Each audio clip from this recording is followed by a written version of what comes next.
stop it later.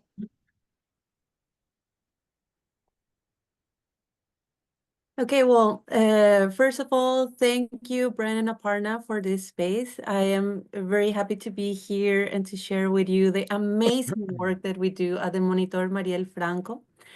And Marielle Franco is part of a larger organization called MundoSur. And today we're going to talk a little bit about data as queer feminist resistance. So if we can go to the next slide, I'm going to start sharing a little bit more of the details. So who we are.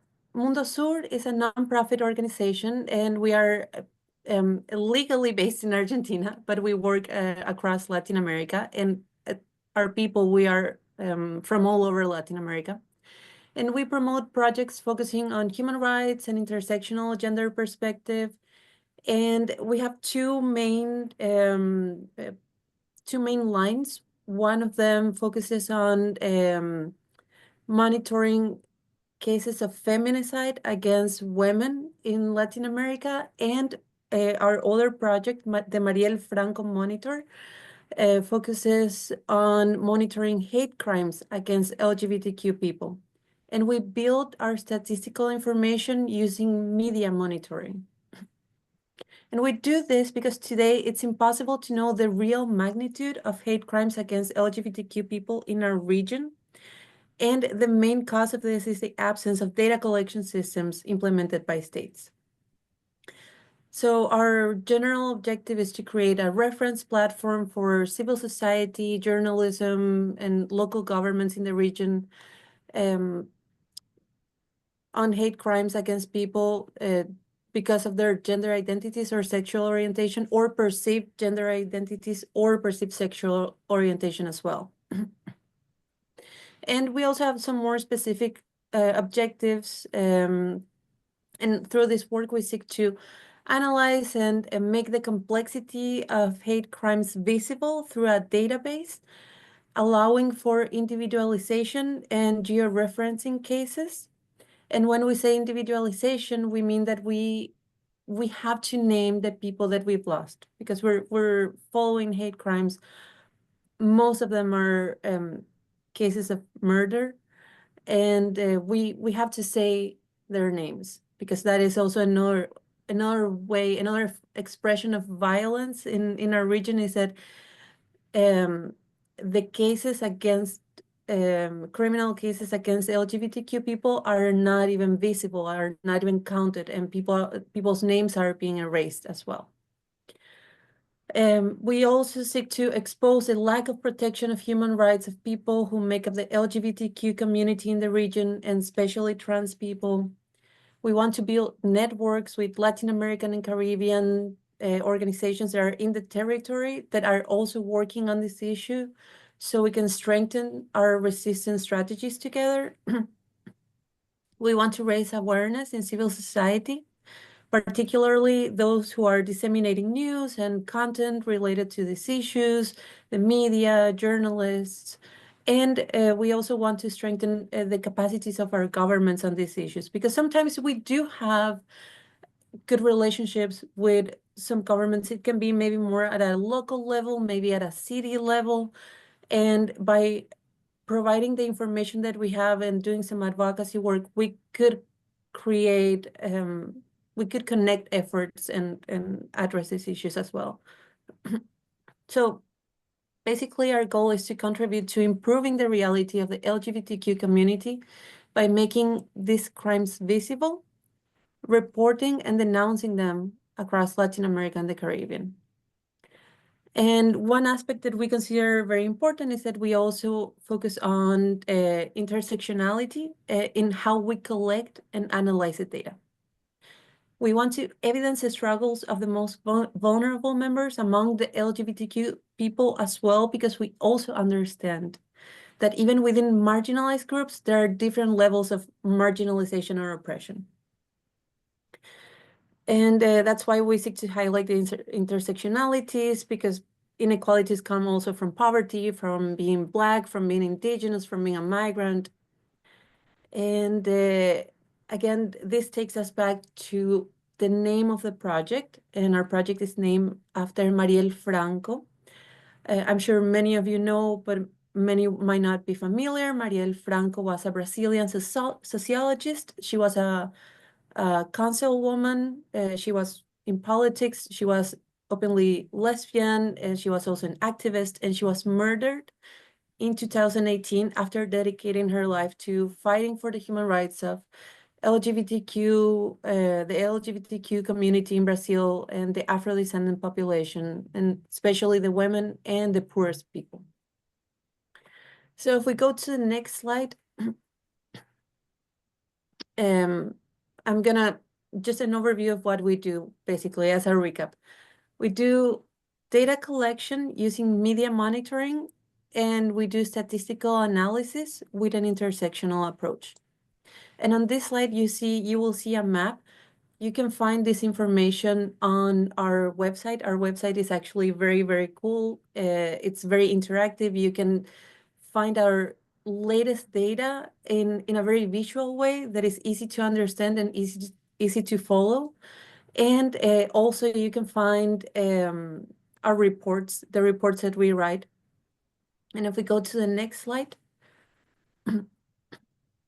I'm gonna talk a little bit. So also another leg of what we do, another aspect of what we do is that we started with the data collection and the statistical analysis, and then to that we added the legal analysis using the Inter-American Standards on Human Rights as our framework, and that's where I joined. I joined as a legal expert, and I support our work doing the legal analysis. And we also do advocacy before human rights bodies. This year, we sent a report, we sent our contribution to the Office of the High Commissioner of Human Rights of the United Nations.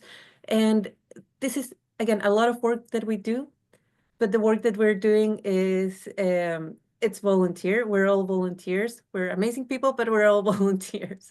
So it's important for us to be showing this and to share this with other people. So the tools that we create can be used. So everything that you're seeing today, you can use that for your research. You can use that for advocacy. You can connect with us later and learn more. So if we go to the next slide,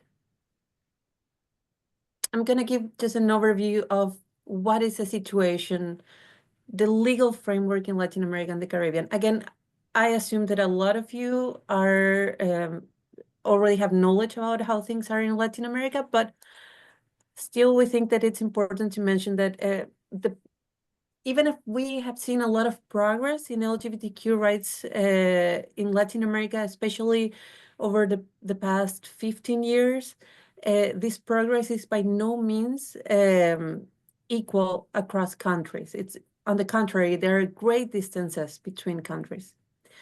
Only 13 countries in Latin America recognize attacks against LGBTQ people as an aggravating circumstance in their criminal legislation. And we also have, on the other extreme, countries like mine. I'm from Paraguay. And our laws, for example, do not differentiate any protection in these cases. So it's not an aggravating circumstance. We can even get to the extreme of finding that in 5 countries in the Caribbean, consensual same-sex is still illegal. Among adults, right? It's still illegal. And on the other hand, same-sex marriage is partially or fully legal in 9 countries. And these countries are, just to name some of them, Argentina, Brazil, Chile, Colombia, Costa Rica, Cuba, Ecuador, Mexico, and Uruguay. And these countries, same-sex marriage is it's legal already. And moreover, to date, only 5 countries in the region guarantee the legal recognition of self-perceived gender and registration change in identity documents without any type of restriction. And why is that important for us? It's important because this is kind of like the roots of how things can get worse. because once people are allowed to change their identity documents, they achieve the right to a life free of violence. It's the beginning of a life free of violence for LGBTQ people, because effectively guaranteeing this right not only grants the ability to have identification that matches someone's identity and expression, but also allows them to access other basic rights to sustain daily life, such as comprehensive health, education, housing, and the labor market. And I'm going to talk a little bit about this later. So we go to the next slide. I'm going to talk a bit about the latest findings, and also Brent and Aparna, if you at any moment see that I'm getting too close to finish my time, please let me know, and I'll be happy to be more concise. But in the meantime, I'm going to share a little bit of what we found in our latest report.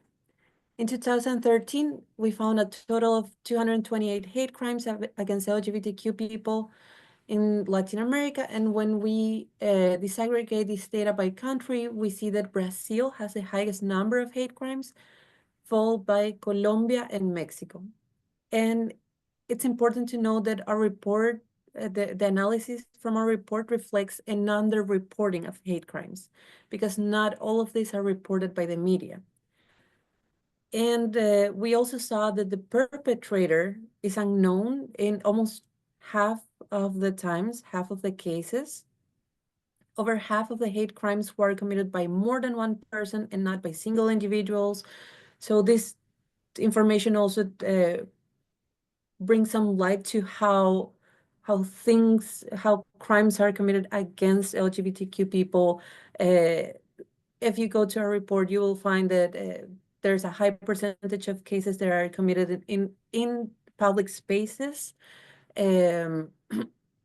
We also see political violence. We also see that when LGBTQ activists are openly speaking on issues of human rights, they are also more vulnerable to being victims of hate crimes, and so on, so on. So finally, when we analyze the identity of hate crime victims, we observe that nearly 70% of them identify as trans feminine. So that's also another thing that we are always mentioning.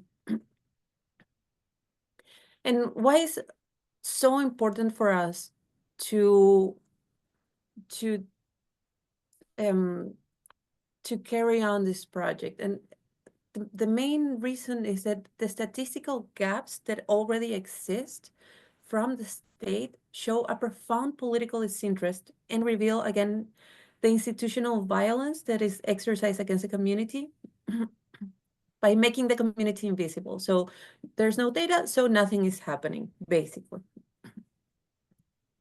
Our monitoring focuses in particular on violent acts that threaten the life, physical, and sexual integrity of people with diverse sexual orientations, identities, or gender expressions, or perceived diversity.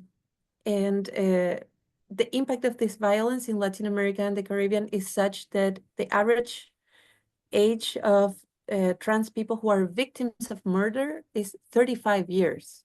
And statistically, this radically affects the life expectancy, but we feel it's necessary to highlight that this number refers to the average age in cases of violent death of trans people.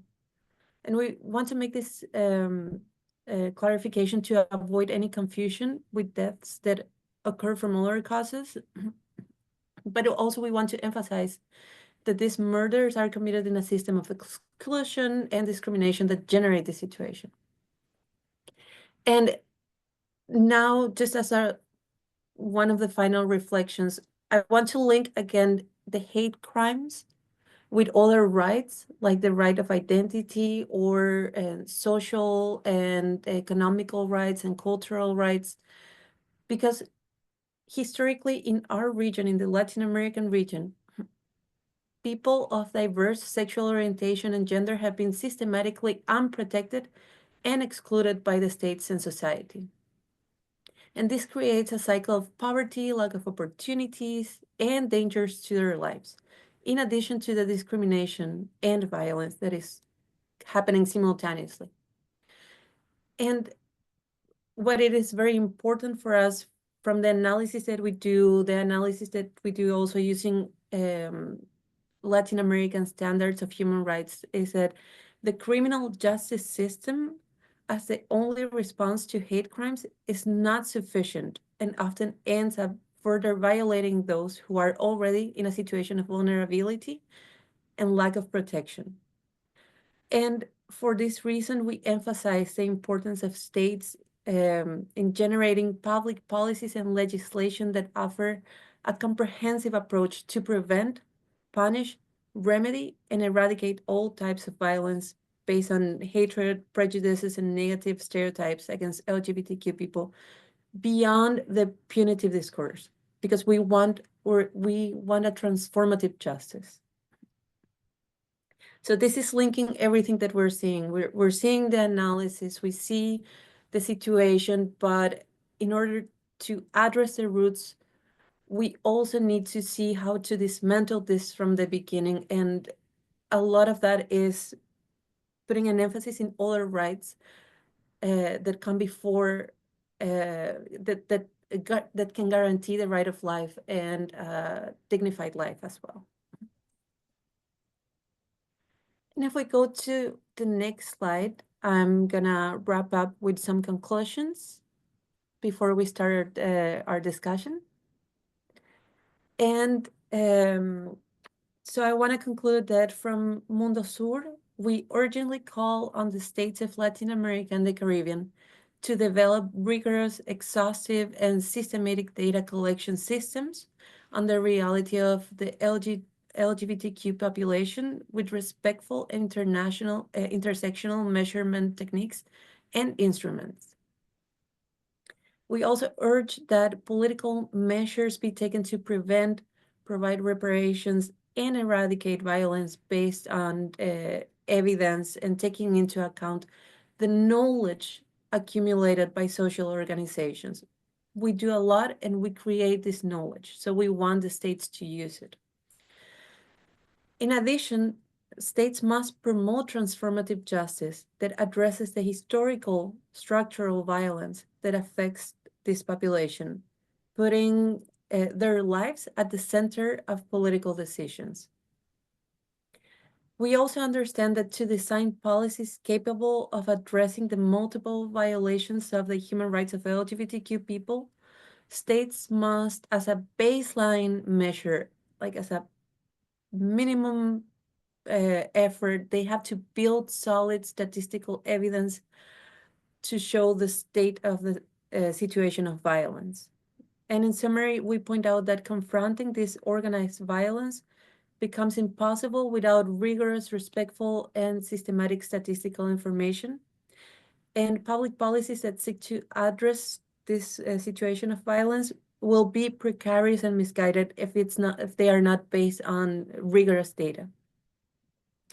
And finally, we hope that the information produced by our team, amazing, amazing team, will be a political tool capable of exposing through concrete data the situation of lack of protection of the LGBTQ population in Latin America, and that this serves to create a reality that is more just for everyone and more dignified for everyone as well. And with this, I'm wrapping up my presentation, and many thanks to all. In the next slide, you can find my email. You can contact me there. You can follow MundoSur on social media. We do amazing work, and we are happy to share it with all of you. Thank you.